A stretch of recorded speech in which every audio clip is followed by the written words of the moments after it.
like an Alex Wood convo.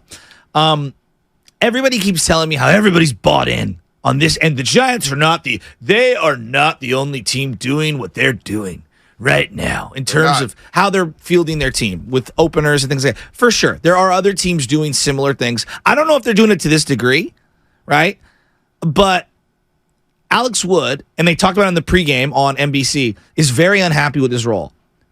He wants to be a starter. Ross Stripling wants to be a starter. Sean Manaea wants to be a starter. And so this whole thing like, the Giants have bought in. And you could make an argument, hey, Joe, Manaea's actually, they've kind of squeezed the lemon on his production, and I feel like they've done a good job picking and choosing their spots and making him good. Right. For sure. But what ends up happening when all these guys, when a real player has options, let's just say hypothetically, Verlander, Scherzer. They're not coming here. They're not waiving no trade clauses to play here. They're not doing it. For the reasons we're describing right now. If you don't think Alex Wood and Manaea and Stripling, I don't think they're anybody's. But if you don't think they talk to other people and guys aren't paying attention, Evan Longoria last year was furious with getting pinch hit in the third inning of a game. So I find it interesting the way that the Giants have been running their operation. And Hank Schulman had put out a tweet about this, like, everybody's mad because of the laptop and this, and it's a disrespect. There's a human element that I think that at times the Giants brass has forgotten about. They're lacking it, the human element. And look, maybe this is the only way to coax out wins with this roster. Maybe Farhan put together the roster in the offseason and said, boy, how am I going to scratch away 80 wins? How am I going to scratch away 85 wins, 90 wins? How am I going to compete for a playoff spot? And the best way to do that is maybe by playing this style of baseball. Which is not endearing to a fan base. Yeah. It's not entertaining whatsoever. It's not endearing to your own players. It's not. I mean, look at Austin Slater pitch hit again. You see Patrick Bailey pitch hit again. You got Flores and DA. It's just all kind of moving chairs. And you're playing musical chairs here with your roster. So, nobody really has a say. Nobody probably is happy about it. Now I'm saying nobody. I say maybe the pitching staff. But you know what, Sean Manaea, this is the best way we could get everything out of you. That is a fair This is the best thing we can get out of you, Ross Stripling. Alex Wood, we're going to maximize your talents. We know you can't get through the lineup 3 times. We know you struggle getting through the 5th inning. So we're going to have you be a bridge guy. You're going to come in the 3rd, 4th inning, and you're going to bridge us to the bullpen. And you know what? Some guys like Alex Wood and Sean Manaea, they got to suck that up. They do, because they're not good enough to really complain about roles. You know what I'm saying? You're Alex Wood, Sean Manaea, Ross Stripling. Hell, Ross Stripling and Sean Manaea, we gave you player options. But I guess, you're correct in that assessment of those players. I'm sure the players are talking to other players, to your point. To me, the strategy going in of, we're going to sign these 3, 4, 5 guys, and we're going to use them as bridges and stuff, that's flawed strategy. That's flawed team building strategy to me, right, B? Right. That's just the way I view that. So, like, Lubman has said to me on multiple occasions, Jock loves being a platooner. I'm like, yeah, of course he does. No other team in baseball is paying him $20 million to only face righties. Be a part-time player. Right? Like, and he's close to home. Name me a DH in the game who's a platooner making $20 million. I can't. Of course he loves it. I would love it too.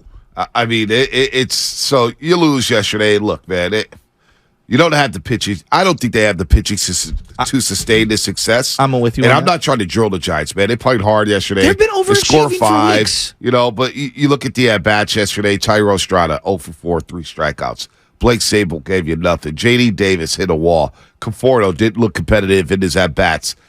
You look at the lineup and you're just like, how are they going to survive the month of August? How? And I'm not here to rain on anybody's parade. They're 10 games over 500. But you look at a performance like that, and you look at the staff, and you're like, damn, we only got 5 2/3 for Cobb. You only got 5 2/3 for Logan Webb. How are you going to piecemeal these next 3 games together? And now today you got to do it against Shohei. And I don't even know who's starting. Is it a Ryan Walker game? Is it a Tristan Beck? I'm dead serious. This is but this may be the only way the Giants feel like they can win. It's Ryan Walker against Shohei Ohtani. So you're going to bullpen for the second straight night. it's unsustainable. I think we can all agree there. The only thing that the Giants have going for them is that they've built up a decent little cushion here. Arizona, one of the worst teams since the All-Star break. The Corbin Carroll shoulder injury, since then, as a team, they just haven't been clicking as much. They've had some other injuries as well. Tough loss last night. Yeah, and then you look at San Diego, and they're just, I don't know. San Diego is... I thought they had turned the quarter. I keep thinking they're going to turn the quarter. They're not. They can't beat the Dodgers. They can't get out of their own way. Like, look around baseball in the National League. There aren't a lot of great teams. And so the Giants get credit for that. I'm not here to say, like, you don't get credit for being a good team this year. It's just, it's kind of surprising because I think that teams of yesteryear, the 2016, 2013, 2011 Giants, boy, could you imagine what they would have done in this current National League landscape with that pitching? Oh, they would have been dynamic. Now, it's wild to see the standings here. They're tied with the Phillies. Isn't it crazy? They're tied with the Phillies for the top wild card spot. The Phillies were the worst team in baseball for a month. Yeah, I know. We kind of knew the Phillies were going to turn things around. We did. They're going to turn You things were all around. over that account. Trey Turner's going to get hot. Yeah. They're going to go crazy. They'll be in the playoffs. The Cubs are 3 back of the Giants. Isn't that wild? 3 back. Now, do I believe they have staying power? We'll see it. They play the Giants 3 games in early September. The Reds are right there. But the Giants, I'm looking at it, they should be able to sneak into the playoffs. Mm-hmm. They should. And once they get into the playoffs, and I know everybody says anything happens, but Webb for one day, okay, I know he's a playoff performer. We saw that in 2021. Yeah. The guy pitched his ass off. You have, I think, a bullpen that's set up to have World Series success. Mm-hmm. Where are you going to get at the hitters? Where do you get at the starting pitchers outside of Logan Webb? I know. Those are big question marks. Well, so, like, I'm looking at the National League, and I think most people would say there are 2 clear-cut teams. Dodgers, Braves. Yep. Right? Are you a big believer in run differential? Not really. Really? I'm not that big because some games get inflated. It's but not the end all be all. It's not the end all be all. But when you say it's a pretty good barometer. Well, the majority of the time, the good teams really have that's where great I'm going. Run differentials. So, like right now, National League run differential plus 164 for the Braves. Second best team is the LA Dodgers, plus 120. Surprisingly, third best team, the Cubs, plus 67, which I didn't see that coming. And then you got the Padres in there, plus 61. I guess my bigger point is I look at the separation between the first 2 teams and everyone else, and I say, oh, there are 2 clear-cut great teams in the National League. Right. Braves and Dodgers, and everybody else is kind of like in the mix, and the Giants are one of those teams in the mix, and I think that that's a good thing. This is not a bad thing for the Giants, but to think that they could somehow beat the Dodgers or the Braves, and I know these series are different, and like if I said to you right now, Game 3, must win against the Braves or the Dodgers, who are you handing the ball to? Don't know. Don't know. But you know what? The Giants do some very good scouting. And we're going to see the Braves 6 times in August. I'm really intrigued with this series. I'm going to go to one of the games at Oracle Park to go see the Braves. Yeah. I want to see Ronald Acuna Jr. in person. We'll see them. We'll see them live and direct at Oracle Park. But they're going to Atlanta first. And I'm eager to see how Atlanta manages their pitching staff. Because I have questions about their bullpen. I have questions about their starters outside of Max Fried. Strider's pretty sick. Strider's sick. But the Giants lit him up last year. No doubt. They saw him and they lit him up. They sat on that fastball. They spit on it. He's a beast. They beat him up. He is a beast, but they beat him up. Charlie Morton, he could be on. He could be off. I'm not a Morton fan, but he's had a hell of a career. So I want to see what this Braves pick, because what's going to happen in the playoff game if you do stymie those bats? You could have a couple games where, boy, the Braves ain't hitting. We saw it last year. Boy, the Braves not hitting. Now, it's unlikely, but Olsen, Murphy, Riley, there's going to be a lot of pressure on this team, the Braves, leading the National League all throughout the season. That I agree with. And if you happen to meet them, now I'm not saying don't fear them because they're legit. That lineup is scary. Scary good. They got dudes in the minors who can't crack the majors because this lineup is so damn deadly. I mean, you look up Ozuna had one of the worst 2-month starts to a season you could ever have. Then you look up and the guy damn near has 25 jacks. Out of nowhere. Out of nowhere. So their team is loaded. By the way, somebody on the text line, 415, Xfinity Mobile text line. What's that?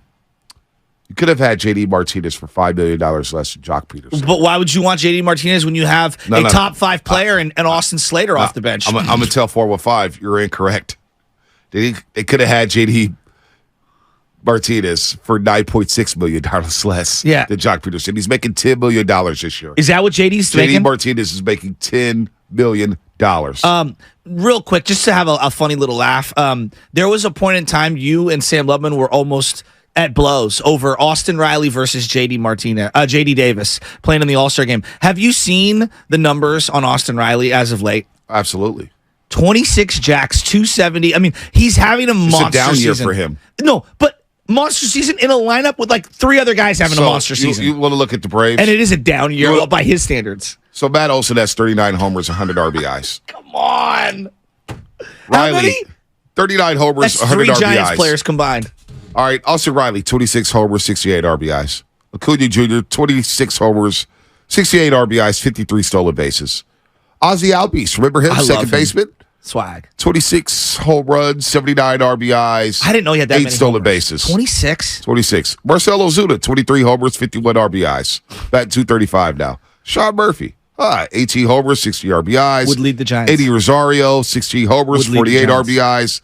Orlando Arcia, 12 homers, 42 RBIs, but he's batting 302. Michael Harris, third, center fielder, got a lot of speed, 13 stolen bases, 26 average, 11 homers, 34 RBIs. I think I underrated how good that lineup is.